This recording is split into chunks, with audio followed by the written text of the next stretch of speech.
Hey there friends, and welcome back to Imagine with Royce.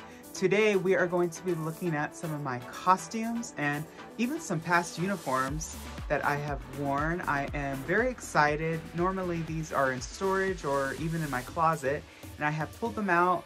There is a lot to see, so let's get started. Alright, so coming up first is going to be this beautiful Poppins costume. Now let me tell you a little bit about this costume. It was in 2015, 2016, I believe. I was working at the character head department, and I remember looking through all the documentation and seeing all these beautiful vintage costumes that you just don't see in the park anymore, like the hyenas from The Lion King and Quasimodo. And Poppins was there, and I was just so excited to see him. So I asked one of the guys there that worked with the costumes, hey, can you pull the costume for me?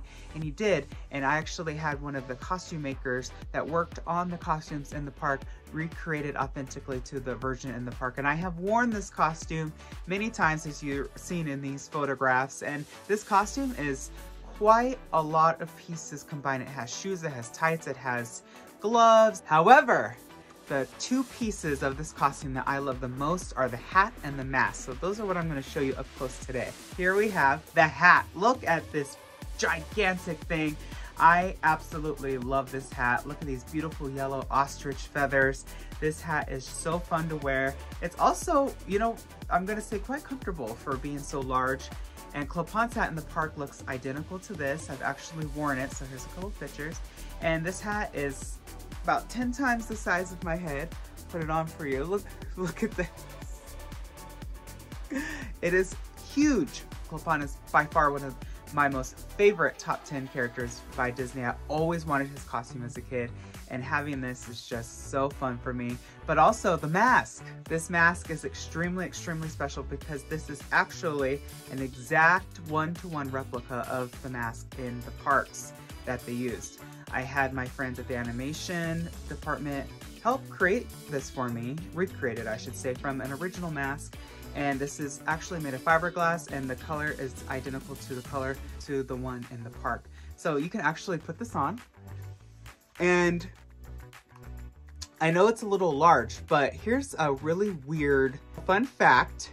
The guy in the park actually has this really weird head thing that he wears, almost like a helmet, and then this velcros to that false forehead, and then he actually has eye makeup that is this color, so it really blends in, because Poppins' mask, if you see in the movie, it kind of just seamlessly blends into his eyes and it's very expressive, but of course masks can't stretch like a cartoon, so that's how the park's costumers decided to go with the look. And this mask is by far one of my most favorite pieces in my collection. It's honestly one of the first things that I've collected when I really started being a collector, and it's really fun. All right, behind me you are going to see two fluorescent yellow and orange safety vests, and these are from my time at the art crew and Imagineering. So they are completely different in material and of course in their logos. This one says Disney Parks Live Entertainment, Art Services, very respectable. And this one, of course, says Walt Disney Imagineering. I loved getting vests and different name tags, but no safety vest would be complete without its helmet. Now, these helmets were given to Imagineers, and I got mine in 2017, I believe. And it was right at the cutoff when they started changing the logo. So I got the old logo with Mickey with the one, which I was super, super stoked about. And there are quite a different amount of helmets out there. Some of them say Honorary Imagineer. Mine, of course, was just regular. And what's really fun about working on different projects is you get little stickers or just little trinkets that kind of help you remember your time there. So on this guy, I have Ariel and I have Alice. Now, I didn't actually work on the Little Mermaid during its construction, but I was on the maintenance team and they had leftover stickers, so they were just like, hey, here you go. So I put her on here, but I was able to work on Alice, and Alice Wonderland refurb was definitely a fun one for me. I was able to repaint a lot of the just fun characters in the Told You Would scene, so like the owl, and of course I got to work on the cards. It was just so fun in there. I love working on the dark rides. That's kind of where they put me when I first started.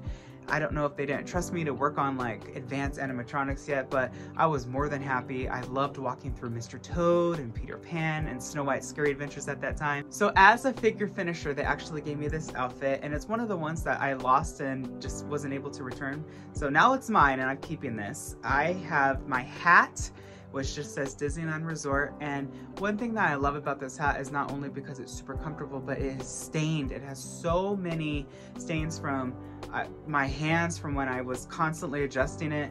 And the shirt also has a couple stains, and it has my name tag.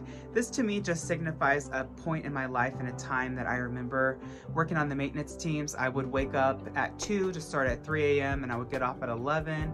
It was pretty insane. I did it for about a year. And it was hard. It was really difficult to be nocturnal because the only day that I would have off would be Saturday, because Sunday I would have to go to sleep at 5 again to wake up at 2. And it was just really hard to have a social life. But you know what? I would never take back that time, because the projects that I was able to work on, I was able to walk through every single attraction at Disneyland. I was also able to go to the top of the castle and look out on the balcony. I was able to go to the top of the Matterhorn, the Dream Suite, Walt's apartment. It was just fun. It was absolutely a blast. It was a complete blessing. I cherish this so much. It's just a piece of history for me, and I'm so happy I have the hat as well. The next hat on our list is going to be from Wonderland. This is the Mad Hatter hat that Johnny Depp wore in Alice in Wonderland. This hat is definitely a little heavy than it looks, and it is absolutely beautiful. The detail that was put into this hat, one thing that I really, really love is actually on the opposite side, the side not seen very much. Look at this beautiful peacock feather. It is just gorgeous. I love the silk strap that goes all the way around, and just look at these little details in here. Just the amount of time that went into creating this, all of these beautiful little trinkets and stones. It's really fun to think that he actually created hats and he didn't just wear them. And this is definitely one of my all-time favorite pieces. Anybody that knows me knows I love Alice in Wonderland, and I absolutely adore this hat. It's usually in storage, so this is one of those times where he is coming out special just for this episode. Up next, we're going to be diving into the Mary Poppins arena, and we're going to be looking at her bag and her umbrellas. So the Mary Poppins umbrella is definitely one of the most iconic film umbrellas in movie history. Look at this beautiful, beautiful sculpt. Look at the beautiful taxidermy eyes that he has going on. This is an original cast from the Mary Poppins umbrella that Julie Andrews used in the film. The original umbrella that was used in the production, they do not know where it is. Hopefully one day it's found, but until then at least we have an authentic replica. And this was actually released, I believe there was about 400 of these released, and I got this at an auction years ago. Last but certainly not least, we have Mary Poppins bag. No costume or uniform video would be complete without this bag. And this bag is really heavy and really, really thick. Now this is an authentic replica.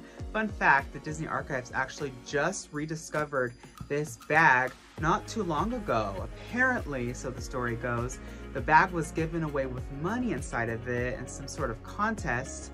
And the person that won the contest, of course, took the money out and then just took the original bag used in the production and threw it in the attic where it sat for, I think they said 30 to 40 years. Can you imagine that? And then the owner of the house that I think it was sold or something found it and was up for auction. And of course, the archives acquired it. What an amazing full circle story. This is probably one of my favorite bags, if not my only bag in my collection. If you've watched my Mary Poppins video, you will know what special trinkets inside. So if you have not seen that video, it's linked below. Go check it out and you will know what secret I keep inside the bag.